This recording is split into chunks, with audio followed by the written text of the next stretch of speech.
নমস্কার বন্ধুরা, ডলি রন্ধনশালায় সবাইকে স্বাগত। আর আজকে তোমাদের সাথে শেয়ার করব দারুণ একটা কুমড়োর তরকারি নিরামিষ রেসিপি।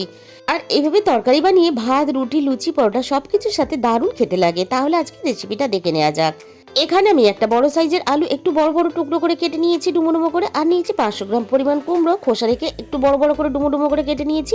এবার একটা মশলা বানানোর জন্য দুটো এলাচ, একটা শুকনো লঙ্কা, এগুলো একটু ভাজতে সময় লাগে তাই আমি একটু আগে ভেজে নিলাম। আর সাথে দিয়ে দিলাম হাফ চামচ পরিমাণ গোটা ধনে আর হাফ চামচ পরিমাণ গোটা জিরে। এবার আমি সবকিছু একসাথে ভেজে নামিয়ে নিয়ে খুব ভালোভাবে ঠান্ডা করে গুঁড়ো করে নেব। এবার আমি কড়াইয়ের মধ্যে দিয়ে দিলাম 1 চামচ পরিমাণ গোবিন্দভোগ চাল। গোবিন্দভোগ চালটা একটু নাড়াচাড়া করে একটু যখন ভাজা ভাজা হতে থাকবে তখন আমি দিয়ে দিলাম এখানে হাফ চামচ পরিমাণ ঘি। এবার আমি এটাকে নাড়াচাড়া করে ভেজে নামিয়ে নেব। কড়াইয়ের মধ্যে আমি এখানে প্রয়োজন মতো তেল দিয়ে দিলাম। তেলটা খুব ভালোভাবে গরম হতে কেটে রাখা আলুগুলো তেলের মধ্যে দিয়ে খুব ভালোভাবে নাড়াচাড়া করে আমি লালচে করে ভেজে নেব। আলুটা ভাজা হয়ে গেছে, একই সাথে দিয়ে দিলাম কেটে রাখা কুমড়ো আর দিয়ে দিলাম স্বাদ মতো লবণ। বন্ধুরা, তোমরা যখন কুমড়ো কিনবে বাজার থেকে, কুমড়ো দেখবে ছাড়ানোর পরে এরকম সাইড দিয়ে যে সবুজ সবুজ কালার আসে, এরকম কুমড়ো কিনবে, তাহলে কিন্তু খেতে খুবই মিষ্টি হয়। কুমড়ো আর আলু এখানে ভাজা হয়ে গেছে, আমি নামিয়ে নিলাম। কড়াইয়ের মধ্যে আরো 1 চামচ পরিমাণ সরষের তেল দিয়ে ফোড়নে দিয়ে দিলাম অল্প একটু রাঁধুনি, আর দিয়ে দিলাম 5 ফোড়ন, আর দিয়ে দিলাম একটা শুকনো লঙ্কা কুচি, আর দিয়ে দিলাম একটা তেজপাতা কুচি। রাঁধুনি আর 5 ফোড়নের ফ্লেভারটা কুমড়োর তরকারিতে খুব ভালো লাগে।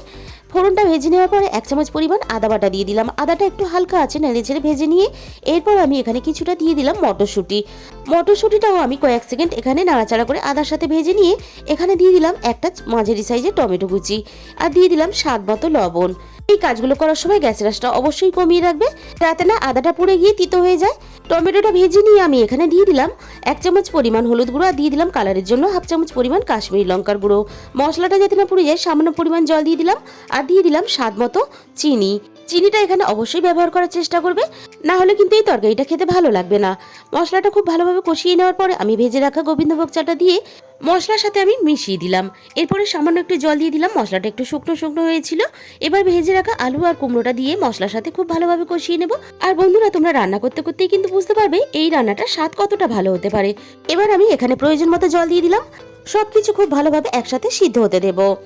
কুমড়ো আর আলু এখানে খুব ভালোভাবে সিদ্ধ হয়ে গেছে, আর এই রান্নাটা একটুও ঝোল রাখলে ভালো লাগবে না, এরকম মাখা মাখা রাখতে হবে। সবশেষে এখানে যে ভাজা মশলাটা আমি রেডি করেছিলাম সেটা এখানে দিয়ে দিলাম।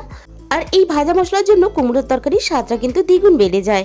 তৈরি হয়ে গেল দারুণ একটা নিরামিষ কুমড়োর তরকারি। তাহলে বন্ধুরা, আজকের এই রেসিপিটা ভালো লাগলে অবশ্যই আমার চ্যানেলটাকে সাবস্ক্রাইব করে নিও এরকম নতুন নতুন অনেক রেসিপি পেতে। তাহলে আজকে এই পর্যন্ত।